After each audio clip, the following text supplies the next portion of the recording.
Many of the world's worst serial killers have come from Germany. From cannibals to dictators, the country has known its fair share of deranged maniacs. Today, we'll be taking a look at some of Germany's most unhinged killers and the gruesome crimes they committed.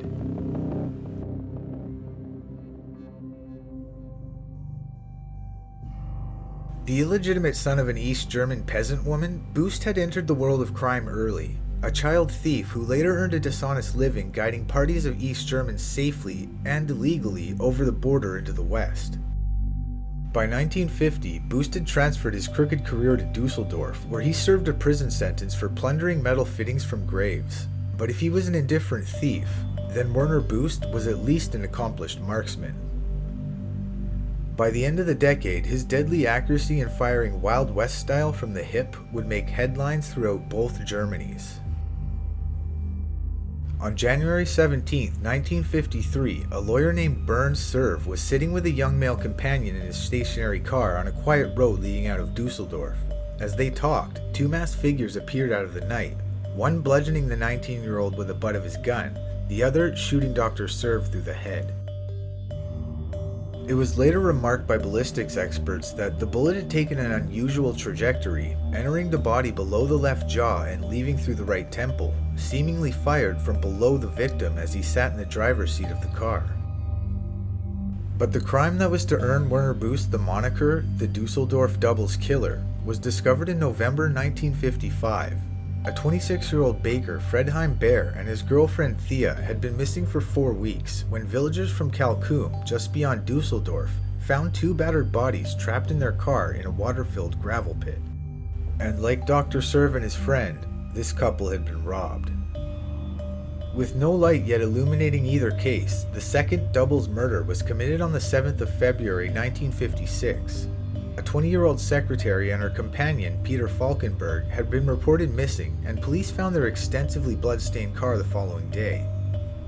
On the day after that, the 9th, the two bodies later identified as the missing couple were found badly burnt in the smoldering remains of a haystack.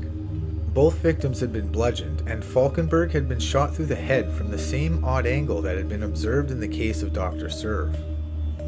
A further failed attempt at a double murder took place in May of the same year in a wooded area near Dusseldorf.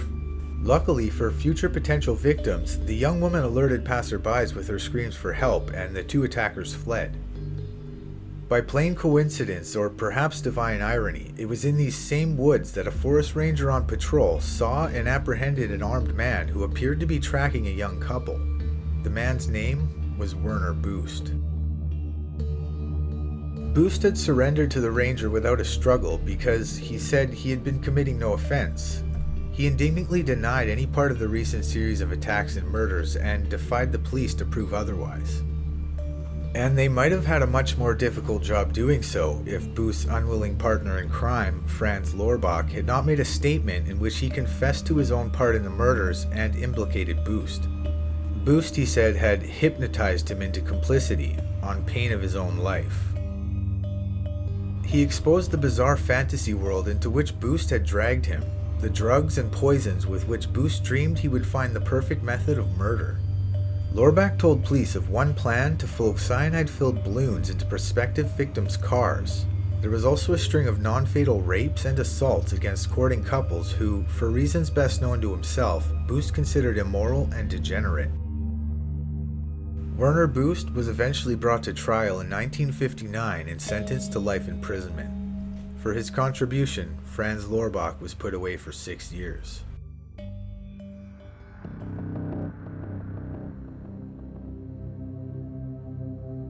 The son of a wealthy farmer, Denke was born August 12, 1870, in Oberkunzendorf. At the age of 12, he ran away from home, and little else is known about his early life. Later in life, Denke lived in Musterberg, Germany, where he's believed to have killed between 30 and 40 people, primarily journeymen and homeless people. And reports state that he had been engaging in cannibalism for several years prior to his capture. There are rumors that he actually sold human meat. Apparently, Karl Denke was well liked in the community before his arrest. He is known to have been called Vater Denke, which translates to Father Denke or Papa Denke.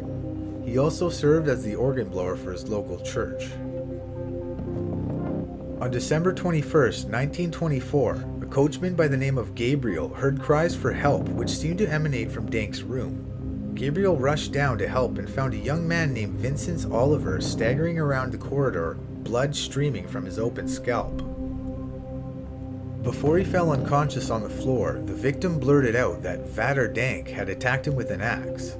Police were summoned and arrested Denke, scouring his apartment for evidence.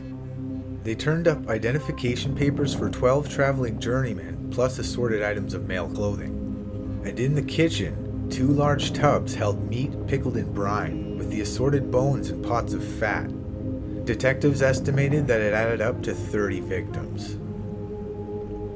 In Denke's ledger, they found listed names and dates, with the respective weights of bodies he had pickled dating back to 1921. He killed himself in prison the night of his capture. Reports state that he hung himself with a noose fashioned from a handkerchief, leaving historians with no explanation for his motive.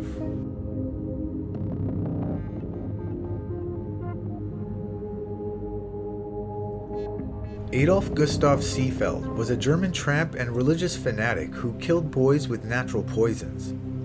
When arrested and tried in 1936, he confessed to 12 murders, committed at ever-decreasing intervals between April 16, 1933 and February 23, 1935. This is a man so deranged that even the Nazi court that tried him looked down at him with disgust.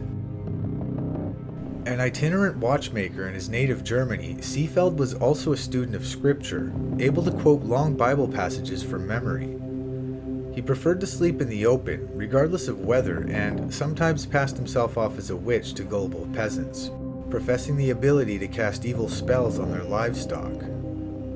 First charged with the murder of a young boy in 1908, Seefeld escaped conviction through lack of evidence, but spent nearly a quarter century in prison on various convictions for child molestation.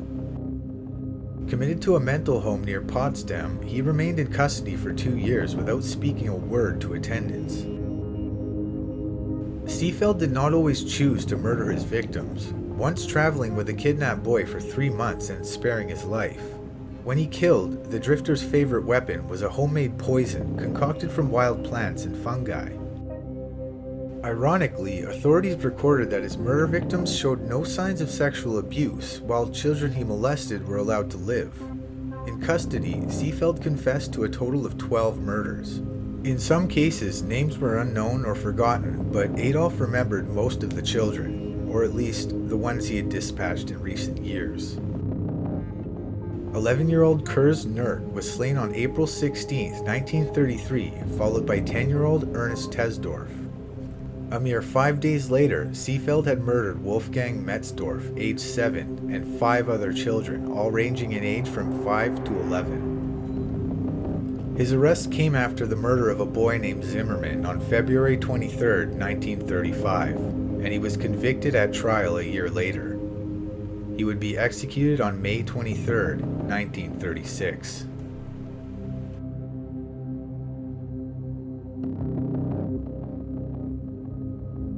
Bruno Lüdke was an alleged German serial killer. Nazi police officials connected him to at least 51 murder victims, mainly women, killed in a 15-year period, which began in 1928 and ended with his arrest in 1943. Born in Köpenick, Lüdke had a mild intellectual disability. He could not, for example, tell interrogators how many minutes there were in an hour. He was well known by local police as a petty thief and peeping Tom. On January 31, 1943, a woman was found murdered in the woods near Köpenick, strangled with her own shawl. The victim showed signs of post-mortem sexual abuse, and her purse was missing. Police brought Lüdke in for questioning on March 18th, where he quickly confessed to murdering not only the woman, but also several other victims, and was taken into custody. Witnesses report Lüdke showed signs of physical abuse and stated that they would kill me if I didn't confess. Lüdke was never put on trial for any of the killings. Declared insane, he was sent to the SS-run Institute of Criminological Medicine in Vienna, where medical experiments were carried out on him until his death, when an experiment went wrong in 1944. The 50-odd crime scenes associated to Lüdke showed no similarities in modus operandi, signature, or motive. No fingerprints were ever found, and no evidence against Lüdke has ever been presented.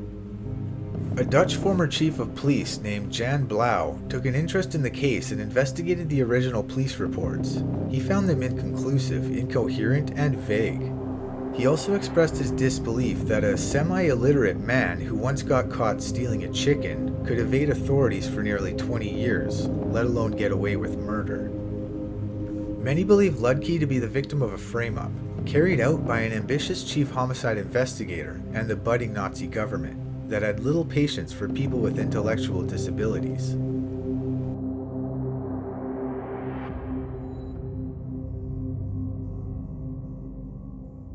Peter Kürten was a German serial killer known as both the Vampire of Dusseldorf and the Dusseldorf Monster.